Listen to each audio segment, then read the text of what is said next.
So, we've got probably 10 minutes or so. Yeah.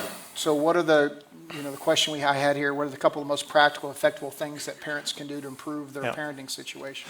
Well, it's good. It's about what we need because I didn't want to leave you. He landed the plane, but we didn't actually talk about what you can do starting this afternoon. I didn't intend to land it, so you just keep going. Conceptually you landed it, but I want to give you something to do, right? I mean, okay, well that was great, very theological. I'm going to run out and stop it.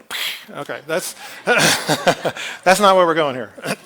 So if you go on to that next slide, I think this is the kind of, if we get just a real high level of the practical things that is going to advance your parenting and advance the relationship and change the way your child's heart feels and the way they do life, it really kind of boils down into two things.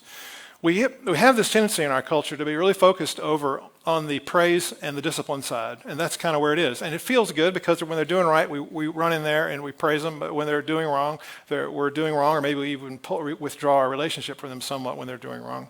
And we have kind of come to the belief that gets the job done, and that is, and we think about that praise as, I'm expressing love for my child, look how I behave, and look at all these practices I'm sitting through, and all the other kinds of things that we're doing, right? But the reality of it is that if that's all we do, then they have performance-based love, right? So if they don't know the love side, kids can't decode how much you love them. Wow. They can't, and if they do rely strictly on decoding, then their perspective is that you love me when I'm doing well, and you don't like me so much when I'm not doing well. And that's what they're decoding. And so what they feel is that that's not the unconditional love of the Lord. That's conditional. That's performance-based. And it goes two ways from there. Either the child becomes a performance machine and tries to make it work, or they go, I can't live up to that standard. I'm going to the rebellion side, and I'm going to create a whole alternate universe, and you're not going to know anything about it. I'm not going to talk about it or anything else. I'm getting some nods in over here. Yeah, we've experienced that. I did that as a child. So those are not bad things. Just before I switch on to the next one, which is if you don't praise them, they don't have any drive. And if they don't have discipline, they don't have any morality. So that's not a bad thing, right? There's a lot about, but over here, we've got to do the value thing. We got to drip that I love you. And it doesn't matter what you can do. I don't care how well you've done or how poorly you've done. You can't beat me off with a stick. I love you, I love you, I love you. It's never going to end. And by the way, I'm going to give it my best shot. It's not going to be perfect, and I'm going to have bad days. But you know what's really cool is that God's behind this.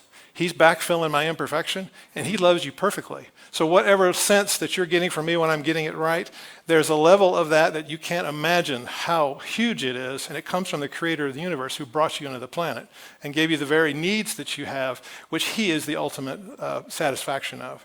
John, can I throw a dart at something? Dart it. So I'm getting emotional because so much of our parenting value, we see it, I think, through the behavior of our kids. Right.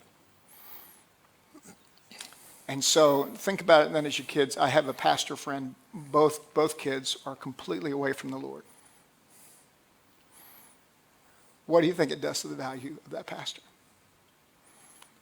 Unless he can remember the prodigal son passage that he has preached from his whole tenure as pastor and understand and go back to, I love my sons.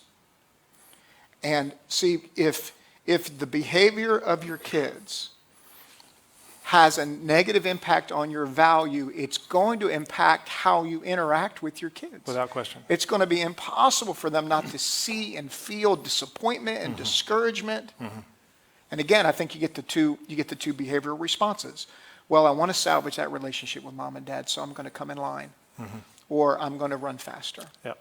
And so you see just how it ties back to, if my value, my worth as an individual is based on the cross, right, and it's not based how anything that I put my hand to performs, my heart is going to be much more open to whoever that is in front of me. Amen. Spouse, child, co-worker, and it goes down the line. Yes. Sorry to interrupt. You're able to move it. Just Yeah, and that's our whole authentic love blueprint is about, then I can love authentically. I don't love because I need something to come back. I just love. And when I need something to come back for me to be okay, then that's when there needs to be healing inside of me so that I can actually reflect that unconditional love that my child needs to hear, which will never be perfect. We are humans. We're not trying to turn ourselves into Jesus here, but we do want to get better at this. And the further we can get down this track, then it's going to really improve the parenting feel in your household. And the next slide. So before we go, so does that make sense, right? Constant drip of love when they don't expect it. Okay, you're on a trip. Text your child. I just want to let you know that I love you so much you can't even imagine. Just what you're driving along, going to the grocery store. Well, let's not text while we drive, actually. No. Changing venue. No, I would never say that. A lot Changing of driving venue. age kids in here. Changing right venue. Now, so now you're driving along while you're and your child's in the car and you're going to the grocery store. You got dead air.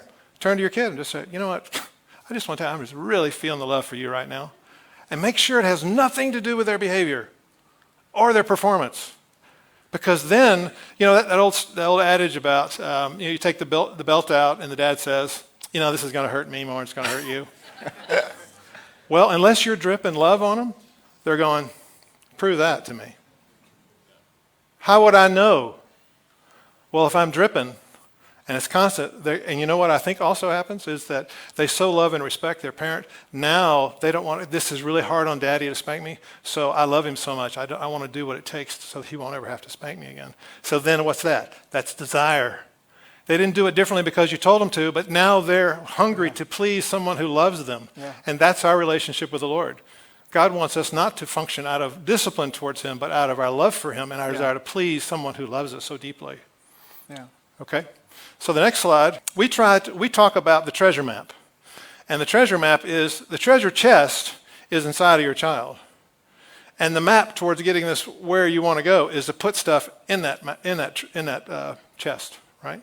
So we focus on these 7 things, and it's kind of similar to our 7 characteristics of the heart of Christ and how we do counseling. So we know these are important. We have history around these kinds of issues.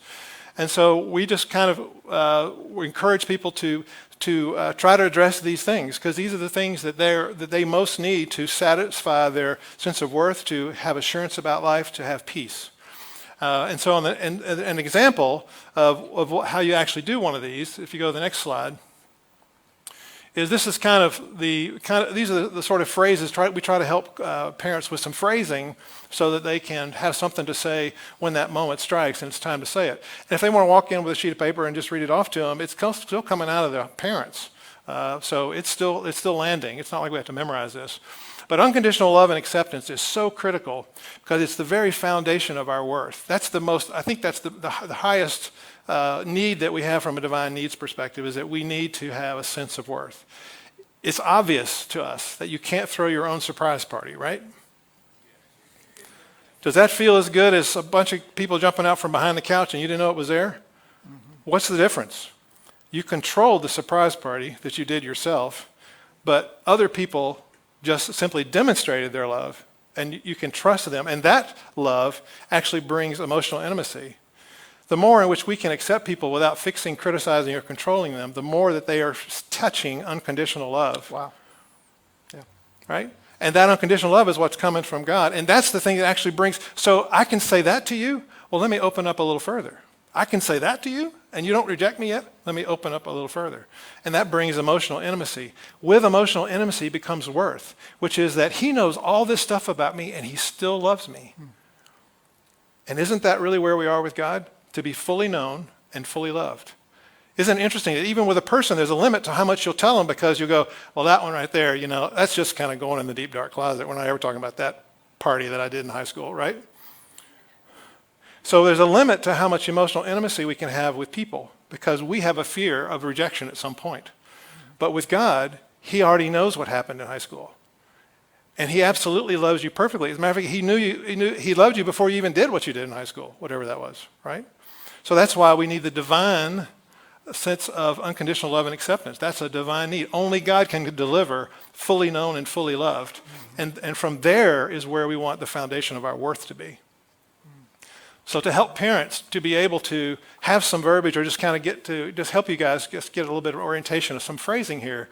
So on the issue of unconditional love and acceptance, absolute priority is the one before anything I would ever work on. All those are important, but this one's really critical. And this is the parent. I love you as much as a parent can love their child. I love you just the way you are and will continue to for as long as I'm here to love you. Isn't that true of everybody in this room? Doesn't matter where on the scale you are, you're doing the best you can. Right? This is not about changing your performance. On the other side, but it's bringing in God to backfill with his assurance. But God loves you perfectly and will love you for eternity as your Father as well as your Lord. His love is divine, perfect, and will never stop coming at you. I mean, it's a backstop, isn't it? Completely. It's just, you said, backfill, but that's what I got. Yeah. You're getting my best. I'm going to get better. Yeah. You're getting my best. But God does it the best. Yeah, but I'm using my authority to tell you that it's actually already solved at the deepest level. I'm going to do the best that I can. And that's why, and I may never get any better at it. Yeah. But even if I don't get any better at it, the assurance they need is this, where is God? What is this? Who's touching this really deep divine need we have? And if we don't offer it, then they turn towards control. It's so fascinating. We've had situations where, even a story where a lady came home and was visiting a family. The parents were incapacitated for whatever reason, and they couldn't get to their, and so they were not able to take care of their two children. And one of the first things she saw when she came in was that the children had ripped their diapers off and pulled open the refrigerator and were feeding themselves. So what just happened? They took control. See? If we don't give them what they need, they will take control and they won't learn to trust. We're the first place of trust.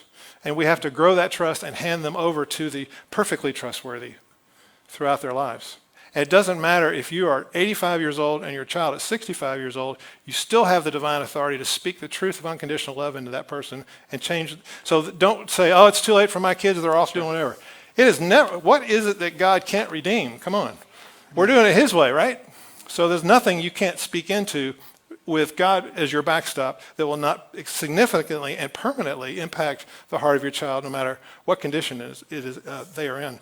And keep in mind that this is also true with adopted kids, only they probably in most cases have already picked up the control knob and are controlling really hard. You'll find the behavior can be sometimes tough if you've adopted kids. Just putting them into a nice house doesn't deal with their heart issue. We got to start speaking that God thing into them.